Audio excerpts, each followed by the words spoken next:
अभी यहाँ पर एनुमरेशन फॉर्म क्या है वो अभी आपको मैं एक्सप्लेन करता हूँ। ये एक सिंपल सा फॉर्म है जो एक प्री प्रिंटेड होता है, जहाँ पर आपका ऑलरेडी जो आज की डेट में करंट जो इलेक्शन लिस्ट में आपका नाम आता है वो नाम यहाँ पे ऑलरेडी प्रिंटेड होगा, आपका एड्रेस यहाँ पे ऑलरेडी प्रिंटेड होगा, आपका जो पार्ट नंबर है, सीरियल नंबर है, कॉन्स्टिट्यूशन का जो नाम है वो यहाँ पे प्रिंटेड होगा, एक क्यूआर कोड लगा होगा, एक आपका जो करंट इलेक्शन लिस्ट में जो आपका फोटो है वो फोटो यहाँ पे ऑलरेडी प्रिंटेड होगा। ये 4 डिटेल्स ऑलरेडी प्रिंटेड होगा। ऊपर बीएलओ का मोबाइल नंबर और नाम लिखा होगा ये फॉर्म के ऊपर, ठीक है। तो ये फॉर्म लेकर ये 2 कॉपी बीएलओ आपके पास लेके आएगा घर पर, जब भी विजिट करेंगे 2 कॉपी इसका लेके आएंगे, ठीक है। अभी आपको क्या करना है, बीएलओ ये आपको फॉर्म दे देंगे, या तो फॉर्म आपको दे के चले जाएंगे और बोलेंगे ये फॉर्म को भर के रखना, मैं नेक्स्ट दूसरे दिन आकर 1 हफ्ते में आके मैं कलेक्ट करके जाऊंगा। या तो हो सकता है कि बीएलओ आपके पास ही रुक कर फॉर्म भरा से एक फॉर्म एक आपको देंगे, एक खुद लेके जाइए, वैसा भी हो सकता है, ठीक है। तो अभी ये चारों चीज़ें ऑलरेडी फिल्ड रहेगी। यहाँ पर आपको अपना पासपोर्ट साइज फोटो लगाना है एक वाइट बैकग्राउंड में, ठीक है। तो आप अपना एक फोटो रेडी रखना, ठीक है। आपके घर में जिस किसी का भी इलेक्शन लिस्ट में आज करंट इलेक्शन लिस्ट में नाम है, ठीक है, सबको ये मैंडेटरी है एनुमरेशन फॉर्म भरना। अगर किसी का भी ये फॉर्म मिस हो गया, सबमिट नहीं हुआ, तो उसका एसआईआर लिस्ट में नाम नहीं आएगा। तो जो भी मेन एसआईआर पूरा प्रोसेस है ये एनुमरेशन फॉर्म के ऊपर है, ठीक है। अभी ये फॉर्म को एक्चुअली 4 पार्ट में डिवाइड किया गया है। ये पार्ट ए, ये बॉक्स जो है ये बी पार्ट है, ये सी पार्ट है, ये डी पार्ट है, ए बी सी डी। तो आपको ये याद रखना है, ठीक है। तो ए पार्ट के अंदर जो है 4 चीजें ऑलरेडी फिल्ड रहेगी। यहाँ पर आपको अपना करंट फोटो लगाना है व्हाइट बैकग्राउंड वाला पासपोर्ट साइज फोटो। जो बी पार्ट है, अभी ये यहाँ पर आपका जो इलेक्टर है, वोटर है, उसको अपना डिटेल्स यहाँ पर फिल करना है। करंट जो उसका सही डेटा है वो यहाँ पर मेंशन करना है, ठीक है। अभी यहाँ पे एक चीज़ यहाँ पे बताना चाहूँगा, जो यहाँ पे इलेक्टर जो नाम है ये ऑलरेडी प्रिंटेड होगा। अभी आप लोग बोलोगे कि मेरा नाम यहाँ पे करंट जो इलेक्शन लिस्ट आता है उसमें नाम में गलत है, या स्पेलिंग मिस्टेक है, या मेरा नाम चेंज हुआ है, तो इसमें कुछ चेंजेस नहीं होगा। ये फॉर्म एज इट इज रहेगा। इसमें आपको बीएलओ कुछ चेंजेस करने नहीं देगा। अगर कुछ चेंजेस है तो बीएलओ आपको बोलेगा फॉर्म नंबर 8 भरिए और चेंजेस करिए। अभी ये फॉर्म में बीएलओ ये प्री प्रिंटेड फॉर्म है, इसमें कुछ भी चेंजेस नहीं होगा। आपको जो भी चेंजेस करना है, आप फॉर्म नंबर 8 भरिए। अपना इलेक्शन में आपका नाम गलत है, आपका एड्रेस गलत आ रहा है, जो भी डिटेल्स आपका गलत आ रहा है, आप फॉर्म नंबर 8 भर के करेक्शन कराइए। ये फॉर्म में आप कुछ भी चेंजेस नहीं कर सकते, ठीक है। तो ये तो हो गया। अभी जो ये वाला जो बी वाला फील्ड है, इसमें क्या होगा, इसमें आपको अपना डेट ऑफ बर्थ डालना है, जो करेक्ट डेट है वही डालना। आधार कार्ड नंबर है, यहाँ पे ऑप्शनल दिया हुआ है, अब आप डाल भी सकते हैं, नहीं भी डाल सकते हैं, वो आप पर है। आपको मोबाइल नंबर है, डेट ऑफ बर्थ और मोबाइल नंबर मैंडेटरी है। फादर का नाम आपको डालना है, आपके पिताजी का नाम यहाँ पर डालना है, मदर का नाम डालना है, और स्पाउस अगर आपकी शादी हो गई है तो अपना हस्बैंड है तो वाइफ, अगर आप मेल है तो अपने वाइफ का नाम डालिए, फीमेल है तो अपने हस्बैंड का नाम डालिए। और वो मैंडेटरी नहीं है, अगर एप्लीकेबल है तो ही डालेंगे, नहीं तो नहीं डालेंगे। और फादर का और मदर का भी नाम अगर epic details, election details, card का डिटेल्स अगर आपके पास है तो डालिए, अगर नहीं भी डालेंगे तो चलेगा, लेकिन नाम आपको डालना मैंडेटरी है। तो date of birth, mobile number, father name, mother name, और शादी हो गई तो स्पाउस का नाम। ये 5 चीजें बी वाला जो पार्ट है इसमें डालना मैंडेटरी है। ये सारा डिटेल्स करेक्ट होना चाहिए, ठीक है। इसी के बेसिस पे आपका एसआईआर पूरा जो है प्रोसेस कंप्लीट होगा। अगर आपको लगता है कि अभी आपका date of birth current election का जो लिस्ट है उसमें गलत है, तो इसमें आपको जो सही है वही डालिए, और बीएलओ को आप बताइए कि इसमें करेक्शन है, तो बीएलओ आपको सजेस्ट करेगा कि फॉर्म नंबर 8 आप भर के वहाँ पे अपना चेंजेस कराइए। अभी आते हैं हम सी वाले पार्ट पे। अभी ये 2 मेन पार्ट है, ठीक है। अभी ये एक्सप्लेन करता हूँ मैं। ये जो आपको लेफ्ट साइड में दिख रहा है पार्ट नंबर सी, ठीक है। तो यहाँ पर आपको सिर्फ सिंपल ये करना है, आपने जो 2002 का रिकॉर्ड आपने दिया था, ये वाला, ये जो रिकॉर्ड आपने निकाला था, अगर आपका खुद का नाम अगर ये रिकॉर्ड 2002 में आया था, ठीक है, तो ही यहाँ पे आपको यहाँ पे डेटा डालना है। फॉर एग्जांपल मैं मेरी बात करता हूँ, ठीक है। फॉर एग्जाम्पल मेरा सलीम शेख नाम है मेरा, तो यहाँ पे मेरा नाम ऑलरेडी होगा सलीम शेख। आज की डेट में जो है यहाँ पे मेरा एपिक नंबर आएगा, सब डिटेल्स आ जाएगा। यहाँ पर अगर मेरा 2002 में मेरा खुद का नाम था, लिस्ट में, तो मैं यहाँ पे 2002 की लिस्ट में जैसा नाम था, जो डेटा था, सेम टू सेम मैं यहाँ पर मेंशन करूँगा। उसमें ना स्पेलिंग चेंजेस करूँगा ना करेक्शन करूँगा, कुछ भी चेंजेस नहीं करना है। जैसा मुझे रिकॉर्ड 2002 के डेटा में मिला था सेम टू सेम मुझे यहाँ पर अपडेट करना है। नहीं तो ये आगे जाके आपका फॉर्म रिजेक्ट हो जाएगा कि मिसमैच हो रहा है डेटा 2002 से। तो ये ध्यान रखिए, अगर आपका नाम 2002 की लिस्ट में था तो ही आपको ये भरना है। आपको AC number, part number, serial number जो होता है वो, ये अभी जो लास्ट में बताया था, ये एसी नंबर है, ये पार्ट नंबर है, ये सीरियल नंबर, ये 3 चीज़ें हैं जो आपको फॉर्म में भरना है। अगर आपके पास ये पीडीएफ है तो ये जो होता है ये एसी नंबर होता है, ये यादी भाग पार्ट नंबर होता है, और जो आपके यहाँ पे सीरियल नंबर आता है ये सीरियल नंबर है 1 2 3 4। तो जो सीरियल नंबर में आपका नाम आया था वो नाम आपको यहाँ पर सीरियल नंबर में डालना है। तो ये असेंबली कॉन्स्टिट्यूंसी नंबर आ गया, पार्ट नंबर आ गया, सीरियल नंबर आ गया। तो ये एकदम सिंपल है। अगर आपका 2002 की लिस्ट में खुद का नाम है, आपने अपना मैपिंग सेल्फ में करा रहे हो, तो ही ये डिटेल्स आपको भरना है। अभी ये जो डी वाला पार्ट है, इसमें क्या होगा, अगर आपका 2002 की लिस्ट में नाम नहीं था लेकिन आपने मैपिंग अपने फादर से कराया है या ग्रैंड मदर या ग्रैंड फादर से कराया है, ठीक है, तो उनका डिटेल्स यहाँ पर आएगा, ये वाला ब्लैंक हो जाएगा, यहाँ पर डिटेल्स भरना है, ठीक है। जिसने अपना मैपिंग प्रोगेनी में कराया है, सेल्फ में नहीं कराया, प्रोगेनी में कराया है, तो उनका डिटेल्स यहाँ पे आएगा। फॉर एग्जाम्पल मेरा मैं सेल्फ एनिमेशन फॉर्म भर रहा हूँ, यहाँ पे मेरा नाम आएगा सलीम शेख। अभी मेरा 2002 की रिकॉर्ड में मेरा डिटेल्स नहीं था, लेकिन मेरे डैडी का नाम था, तो मेरे डैडी का जो डिटेल्स है मैं वहाँ यहाँ पे पूरा भर दूंगा।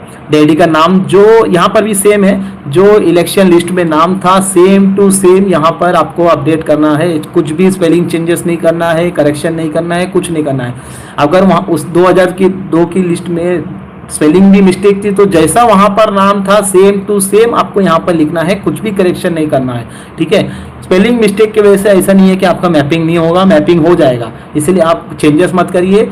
आप यहाँ पे जिससे आपका 2002 की रिकॉर्ड में नाम मिला था उनका नाम डालिए, उनका जो रिलेटिव था, जैसे यहाँ पे ये होता है इलेक्टर नाम, फॉर एग्जाम्पल मेरे डैडी का नाम था तो डैडी का नाम ये हो गया, रिलेटिव का नाम और रिलेटिव का जो रिलेशन है, ठीक है। तो यहाँ पे ये डिटेल्स डाल देंगे, डिस्ट्रिक्ट में महाराष्ट्र, मुंबई स्टेट में महाराष्ट्र आ गया। यहाँ पर सेम, यहाँ पे जैसे AC number, assembly constituency number आ गया, पार्ट नंबर आ गया, सीरियल नंबर आ गया। तो मुझे क्या अपडेट करना है इसमें 44 159 और जो नंबर पार्ट सीरियल नंबर था, ठीक है। अगर आपके पास पीडीएफ है तो सेम ये आपका एसी नंबर हो गया, यादी भाग क्रमांक ये आपका हो गया, पार्ट नंबर हो गया, और जो लिस्ट में आपका जो नाम जो सीरियल में आया है वो सीरियल नंबर हो गया, ठीक है। ये 3 चीज़ें आपको ये यहाँ पर भरना है, एसी नंबर, पार्ट नंबर और सीरियल नंबर में। बस ये सिंपल से एक फॉर्म है, इसमें कुछ रूल्स दिया हुआ है कि आप एक ही जगह पे आपका इलेक्शन में नाम आता है, एक से ज़्यादा जगह पर नहीं आता है, और आपने जो डेटा दिया है वो करेक्ट है। आपको अपना सिग्नेचर करना है और बीएलओ नीचे यहाँ पे अपना साइन कर देगा और ये फॉर्म आप बीएलओ को सबमिट कर सकते हैं। अभी यहाँ पे एक ये क्वेरी आया था लोगों का कि भाई मैं तो घर पे रहता नहीं हूँ तो मेरे जगह पे कौन भरेगा। तो अगर आप घर पर अवेलेबल नहीं है तो आपके बिहाफ पर जो घर पे अवेलेबल है, जो आपके घर पर अवेलेबल है वो आपका ये फॉर्म भरेगा, ठीक है। अगर फॉर एग्जांपल जैसे मैं घर पे नहीं हूँ, मैं जॉब पर गया हूँ, तो मेरे पेरेंट्स है, मेरी वाइफ है, मेरे बच्चे हैं, जो भी घर पे अवेलेबल है, ये फॉर्म फिल करके आपके बिहाफ पे यहाँ पर सिग्नेचर करके उनका अपना रिलेशन उनको लिखना है कि उन्होंने कौन है वो, जिसका डिटेल्स उन्होंने यहाँ पे फॉर एग्जांपल ये सलीम अहमद मेरा फॉर्म था, मेरी वाइफ यहाँ पे भर रही है तो मेरी वाइफ अपनी साइन करके रिलेशन लिख देगी वाइफ करके। वैसे ही आपका अगर आप घर पे अवेलेबल नहीं है, आपके पेरेंट्स है, तो यहाँ पर आपके पेरेंट्स का जो भी फॉर्म आपके बिहाफ पे भर रहा है उन्हें अपना नाम लिखना है, उन्हें और रिलेशन लिखना है कि आप पेरेंट्स, मदर हो, फादर हो, जो भी है, सिस्टर हो, ब्रदर हो, ये आपको फॉर्म ऐसा भरना है। अभी एक का क्वेरी है फादर और मदर में स्पेल मिस्टेक हो, अगर मदर और फादर में 2002 के रिकॉर्ड में जैसा आपका एसआईआर की लिस्ट में नाम आया था सेम टू सेम यहाँ पर अपडेट करना है। यहाँ पे कुछ भी चेंजेस नहीं करना है आपको, जैसा आपको 2002 की लिस्ट में नाम था सेम टू सेम यहाँ पर अपडेट करना है। अगर स्पेलिंग मिस्टेक था तो स्पेलिंग मिस्टेक वाला ही आप अपडेट करिए, चेंजेस मत करिए। हाँ बराबर, जैसा आपको मिला था सेम टू सेम आपको यहाँ पर भरना है, सेम एज इट इज, कुछ भी चेंजेस नहीं करना है, ठीक है। ये हो गया, ये सिंपल है। ये फॉर्म है। अभी यहाँ पे बहुत सारे लोगों का ये क्वेरी आता है, एक सैंपल मैं आपको एक फॉर्म दिखा देता हूँ। ये पहले तो जैसे फॉर एग्जांपल एक फॉर्म है, सैंपल फॉर्म प्री फिल्ड है, जैसे देख सकते हैं यहाँ पे BLO का मोबाइल नेम लिखा है, BLO का कॉन्टैक्ट नंबर लिखा है। अभी बहुत सारे जैसे मैंने देखा है वेस्ट बंगाल में हुआ है, उत्तर प्रदेश में हुआ है, गुजरात में हुआ है, वहाँ पर क्या हुआ है कि BLO घर पर आए हैं, BLO ने 2 फॉर्म दे के गए हैं और नेक्स्ट डे या नेक्स्ट वीक में आके फॉर्म को कलेक्ट करके गए। तो 2 फॉर्म इसमें देगा BLO आपको, दोनों फॉर्म आपको भरना है। दोनों फॉर्म भर के इसमें BLO नीचे साइन करके आपको एक्नॉलेजमेंट ले लेना है कि आपने फॉर्म सबमिट किया है। ठीक है, अगर आपने ये फॉर्म एक अपने पास नहीं लिया तो प्रॉब्लम हो जाएगी, आप बाद में बता नहीं सकेंगे उसको कि मैंने फॉर्म सबमिट किया है नहीं किया था। इसीलिए अगर एक ही सिंगल भी फॉर्म दे रहा है तो आप फोटो ले लेना, उसकी फोटो नहीं लोगे तो जेरोक्स ले लेना, जेरोक्स लेके ऊपर BLO की इसके सिग्नेचर ले लेना, एक्नॉलेजमेंट ले लेना कि आपने ये फॉर्म सबमिट किया था। आगे जाकर अगर SIR में आपका फाइनल जो ड्राफ्ट निकलेगा उसमें नाम नहीं आएगा तो उसमें आप बता सकते हो कि मैंने अपना डेटा सबमिट किया था, एनुमरेशन फॉर्म मैंने भरा था, ये एक्नॉलेजमेंट है जो BLO को मैंने दिया था। ठीक है, अभी यहाँ पे फॉर एग्जांपल के लिए मैं आपको सैंपल वाला और एक बार एक्सप्लेन कर देता हूँ। ये 4 चीज़ें ऑलरेडी फिल्ड रहेगी, प्री प्रिंटेड रहेगी। आपका जैसा आज की डेट में करंट इलेक्शन लिस्ट में नाम है, एड्रेस है, पार्ट नंबर, सीरियल नंबर, आपकी जो फोटो है, ये चारों चीज़ें पहले से प्रिंटेड होगी। BLO आपको आकर ये फॉर्म देगा, आपको आपका करंट जो पासपोर्ट साइज फोटो है आपको यहाँ पे पेस्ट करना है। ये वाला जो बॉक्स में आपको यहाँ पे अपना डेट ऑफ बर्थ डालना है, आधार कार्ड आप डाल भी सकते हो, नहीं भी डाल सकते हो, ऑप्शनल है। आपको मोबाइल नंबर अपना अपडेट करना है। मोबाइल नंबर इसीलिए अपडेट करिए क्योंकि आगे जाके अगर लगता है कि इसमें कुछ करेक्शन है, BLO मैपिंग नहीं कर पा रहा है तो BLO आपको कॉल कर सकता है। ठीक है, आपको अपना फादर का नाम अपडेट करना है, मदर नाम अपडेट करना है, अगर शादी हुई तो स्पाउस का नाम डालना है। ये पार्ट आपको अपना खुद का डिटेल्स यहाँ पर अपडेट करना है। ये जो C वाला जो पार्ट है यहाँ पर जैसे मैंने बताया, अगर आपका मैपिंग सेल्फ में हुआ है, ठीक है, तो यहाँ पर तो ही ये भरना है। फॉर एग्जांपल जैसे रमेश कुमार का हम फॉर्म भर रहे हैं और रमेश कुमार का डेटा 2002 की डिटेल में अवेलेबल था, तो सेम डिटेल्स में 2002 का रिकॉर्ड यहाँ पे अपडेट करूंगा, आज का अपडेट नहीं करूंगा। जैसा मुझे 2002 की रिकॉर्ड में डिटेल्स मिला था सेम टू सेम मैं यहाँ पर अपडेट करूंगा। ठीक है, और जो सेकंड है, अगर आपका 2002 की रिकॉर्ड में डेटा नहीं था, आपके पेरेंट्स का था, ग्रैंड पेरेंट्स का है, तो ये फील्ड ब्लैंक हो जाएगा। आपको डिटेल्स यहाँ डालना है। फॉर एग्जांपल जैसे रमेश कुमार, उनके डैडी का नाम है मोहनलाल, रमेश कुमार का नाम 2002 की लिस्ट में नहीं था लेकिन उनके डैडी का नाम था मोहनलाल का, तो इसीलिए उन्होंने मोहनलाल। एपिक नंबर आप डालोगे तो ठीक है, नहीं भी डाला तो चलेगा। रिलेशनशिप लिखना है, आप डिस्ट्रिक्ट, स्टेट और AC नंबर। AC नंबर मैंने आपको बताया कैसे क्या होता है, एक बार फिर से आप देख लीजिए। अगर आपने ECI नेट ऐप के थ्रू आपने 2002 का रिकॉर्ड निकाला है तो ये AC नंबर होता है, ये पार्ट नंबर होता है, ये पार्ट सीरियल नंबर होता है। अगर आपने PDF अगर आपने निकाला है तो ये जो ऊपर होता है ये AC नंबर होता है, ये यादी भाग क्रमांक जो होता है ये पार्ट नंबर होता है, और जो सीरियल में आपका नाम आया था वो सीरियल नंबर होता है। ठीक है, तो ये एक सैंपल फॉर्म था। यहाँ पर आपको अपना साइन करना है नीचे। अगर आपके बिहाफ पे कोई दूसरा भर रहा है तो उसको साइन करके यहाँ पे डेट लिख के और रिलेशन लिखना है। अगर सिग्नेचर नहीं आती हो आप थंब इम्प्रेशन भी दे सकते हो। आपको BLO का साइन करा के इसका एक कॉपी अपने पास रखना है, एक्नॉलेजमेंट ले लेना है। अगर एक ही कॉपी अगर BLO देता है तो इसका या तो फोटो ले लीजिए या जेरोक्स करा के एक्नॉलेजमेंट ले लेना। ये बहुत इंपॉर्टेंट है डॉक्यूमेंट कि आपने सबमिट किया था, आपके पास एक प्रूफ होना चाहिए।